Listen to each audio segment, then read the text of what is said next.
When the nation cries, the role of Christians amid corruption and calamity. Second Chronicles 7 verse 14. If my people who are called by my name will humble themselves and pray and seek my face and turn from their wicked ways, then will I hear from heaven and will forgive their sin and will heal their land. Good afternoon mga kapatid. So today our hearts are heavy. We see our nation underwater, literally and spiritually. Floods have destroyed homes. Families are suffering, and corruption seems to pour like rain upon our land. Many of us feel angry, hopeless, and tired of hearing the same news. Projects that should protect the people are instead used for profit. Leaders who promise change are now part of the decay. Even among Christians, there is frustration. Some of us have said, Lord, hanggang kailan? But today, God is reminding us, when the nation cries, His people must respond not with outrage alone, but with repentance and intercession. First, when the land is broken, God looks for broken people. The Lord is close to the brokenhearted and saves those who are crushed in spirit. Psalm 34 verse 18. When Nehemiah heard that Jerusalem's walls were in ruins, he didn't post his anger. He fell on his knees and wept. He fasted, confessed the sins of his people, and said, "We have sinned against you." Mga kapatid, we cannot heal the land by pointing fingers. We must start by pointing our hearts toward God.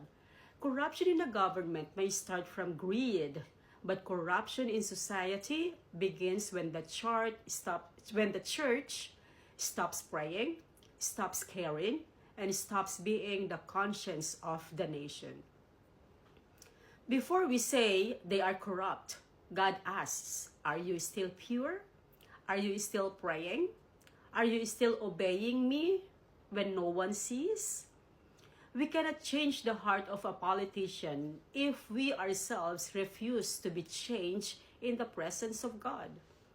Let our anger be transformed into tears of repentance. Let our pain become fuel for prayer. Second, when injustice reigns, Christians must stand for righteousness. He has shown you, O men, what is good, to act justly, to love mercy, and to walk humbly with your God. Micah 6 verse 8. The world is filled with compromise. People do wrong and say, wala naman tayong magagawa. But we, the followers of Jesus, are called to be different.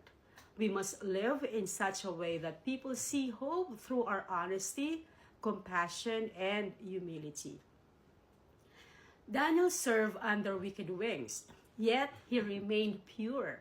He didn't join the corruption even if it cost him his life. When others bowed to idols, Daniel kept praying to the true God.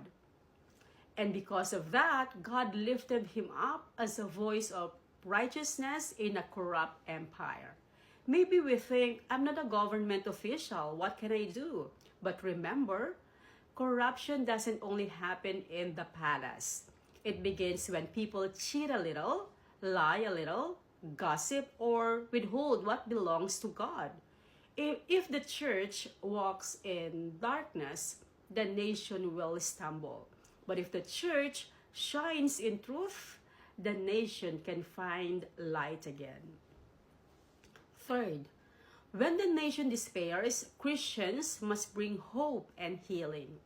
You are the light of the world. A city on a hill cannot be hidden. Matthew 5 verse 14. The Philippines doesn't need more critics. It needs more Christian hearts.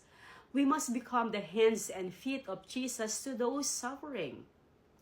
When the government fails to build flood control, let the church build compassion. When leaders abuse power, let Christians use prayer as power. Let's not underestimate. Let's not underestimate what God can do through a small act of obedience.